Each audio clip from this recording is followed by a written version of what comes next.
د حدیث ته وکړي د خپ غور سره وره نبی علیہ الصلوۃ والسلام فرمایي وې درې تنه داسې دي درې تنه داسې دي الله تبارک وتعالى داغي منځ نه قبلوي منځ خو پرې دوا ولا ترفع لهم الى السماء حسنه اسمان ته داغي یو نیکی هم نه خيږي اسمان ته یو نیکی هر څومره نیکی چې الله نه قبلای یو نمبر 1 نبی علیہ الصلوۃ والسلام فرمایي العبد الابق تختیدل غلام د مالک نه و تختیدو کنه ترسو پر چې دی واپس نه راغلی او د خپل مالک په لاس کې لاس نه دی خې الله د یو عبادت نه قبلې دویم نبی علیہ الصلوۃ والسلام فرمایي والمرأة الساخط عليها زوجها دویم هغه خزه چې داغې نه خاون خپوي د کمی خزینه چې خاون خفوي نبی علیہ الصلوۃ والسلام فرمایي وې نه منځ قبليږي او نه بل یو عبادت قبليږي تر دې پوری ترسو پوری چې خپل خاون د خزي رضا کړي نه دي ترسو پوری چې خپل خاون رضا کړي نه دي تر هغه پوری د دې یو عبادت هم نه قبليږي او حدیث مبارک کې راځي نبی علیہ الصلوۃ والسلام فرمایي وې د کمی خزینه چې خاون خپوي په دې باندې د الله لعنت وريږي تر هغه پوری ترسو پوری چې د خپل خاون رضا کړي نه وي زمون پښتو معاشره کې دا شی ډیر دی کنه خزي بلال شي د پلار کړه خپکینی خپه بکینی او چې خپه کینی نو تاسو ته پته د سچل شروع کی یو کړه سی بیا موږ ته ټلیفون راخړې کوم وظیفه وکم او د تاسو نه بکړه صبح سي مصلی به ځان ته خاون به خپه یته په دې کې مصلی نه فاسینا دا عبادت قبلی کی نه به لال شي خاون دی رضا کا د کمی خزینه چې خاون خپوي حدیث مبارک کې راځي نبی علیہ الصلوۃ والسلام فرمایي وې د کمی خزینه چې خاون خفشي په دې باندې په اسمان کې فرشتي لعنت وي الله تبارک وتعالى في لعنت وي والناس اجمعين او تمام خلق في لعنت وي د کمی خزینه چې خاون خپوي او چې د کمی خزینه خاون رضا دی د کمی خزینه خاون رضا دی نبی علیہ الصلوۃ والسلام فرمایي وې د دې خزې د پاره په اوبو کې میان په سړو کې میګان په هوا کې مارغان او په اسمان کې فرشتي د دغه خزې د پاره د مغفرت دعاګانې غواړي د کمی خزینه چې څوک رضاوي خاون رضاوي او حدیث مبارک کې راځي وې کوم خزه چې مړه شو او خاون ته ناراضاو الله تبارک وتعالى ورته فرمایي زه جنت ته داخله شه حدیث مبارک کې راځي کنه أيما امرأة إذا صلت خمسها وصامت شعرها وأطاعت بعلها وحفظت فرجها فلتدخل من أي أبواب الجنة شاءت أو كما قال عليه الصلاة والسلام نبي عليه الصلاة والسلام فرمایي وكم يخزي چې دا سلور کار کول سو کارا اذا صلت خمسها پنځ وخت منځ کو کم يخزي پنځ وخت منځ کو وصامت شهرها او د رمضان المبارک روزي نیوي او واطاعت بعلها د خپل خاون تابعدار وا وحفظت فرجها او د خپل شرمګاه حفاظت کو نبی علیہ الصلوۃ والسلام فرمایي دا سلور خبرې چې په کمی خزې کې موجود دي سو خبرې د منځ پابندي د رمضان مبارک د روزو پابندي د خاون تابعداري او بل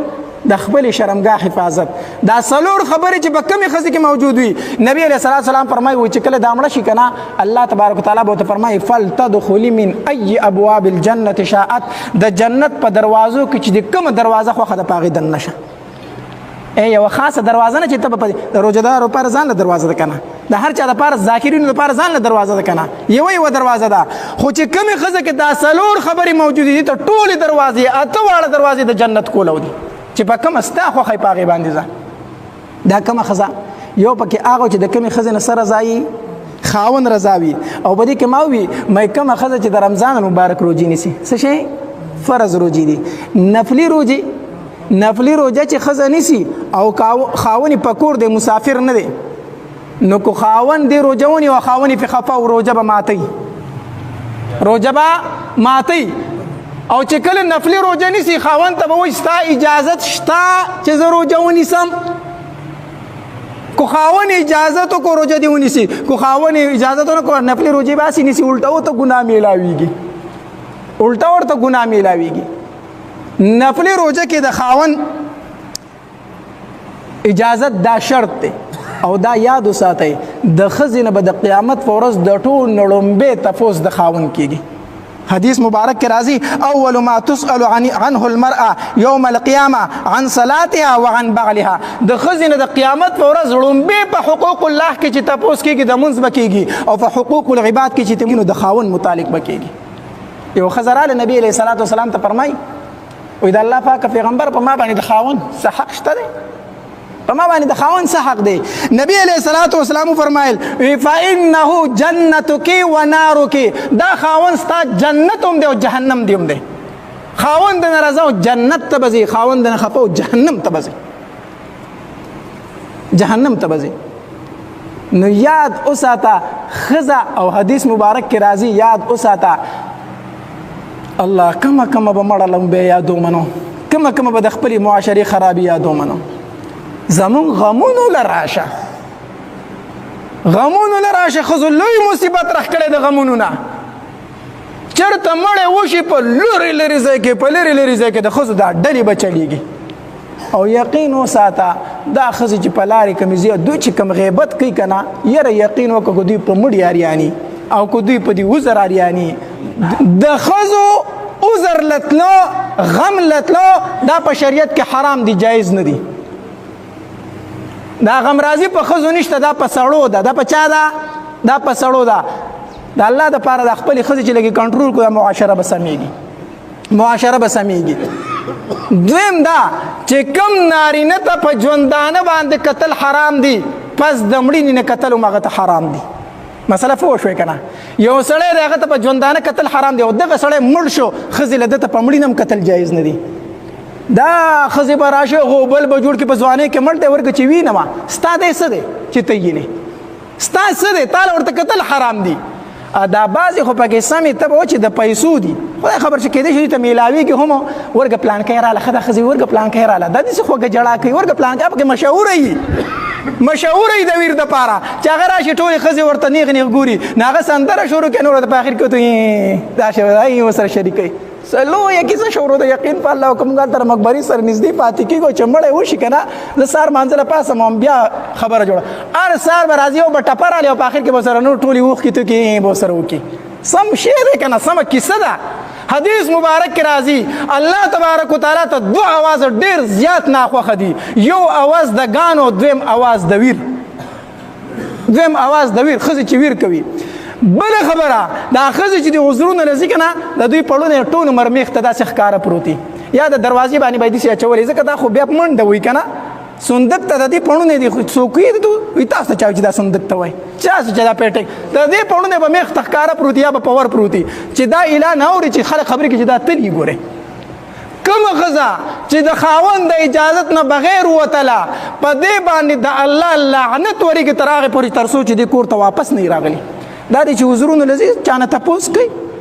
الله دا جینکۍ خو پرېږده دا کمې چې لږې سپین سرې شي که نه، زه بوډۍ یم په دې کې اجازت ته څه ضرورت دی؟ دا خو به ګاړو بیا ځان حسابوي نه، بوډۍ نه کو په خړپوسو ځای نه هم به دې د خاوند نه تپوس کوي. د خاوند د اجازت نه چې بغیر د درشل نه دې خپه بار کړه تر هغې پورې لعنت په تا ورېږي چې تر څو پورې دننه کور ته نه راغلی.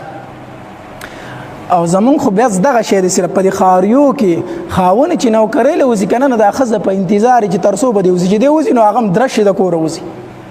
بیا ټایم ته ګوري زما خاوند به پلانکي ټایم ته راځي، د هغې طرفه چې راځي چې ته چولي غونته یې راغسي چې راشي کارېږي راته صرف نه، چې دې کور ته راشي چولي ورته راوړي هغه ورته کېږدي، زه خبره خلاصه شي. ښځه په یو ځي او سړی په بله ځي. یاد وساته کومه ښځه چې او دا ښځې چې غم لځي نو هم به ځان تیاروي، ښځې چې غم لځي نو هم به څه کوي؟ ځان به تیاروي. حدیث مبارک کې راځي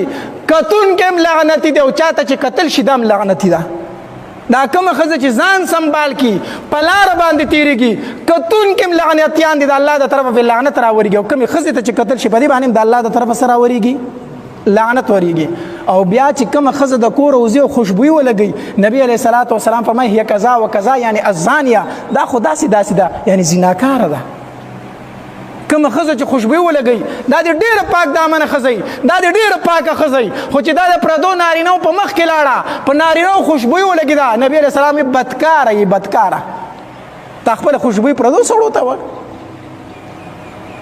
نو یو په دې غمونو باندې څه راولو لګو؟ کنټرول راولو، کنټرول.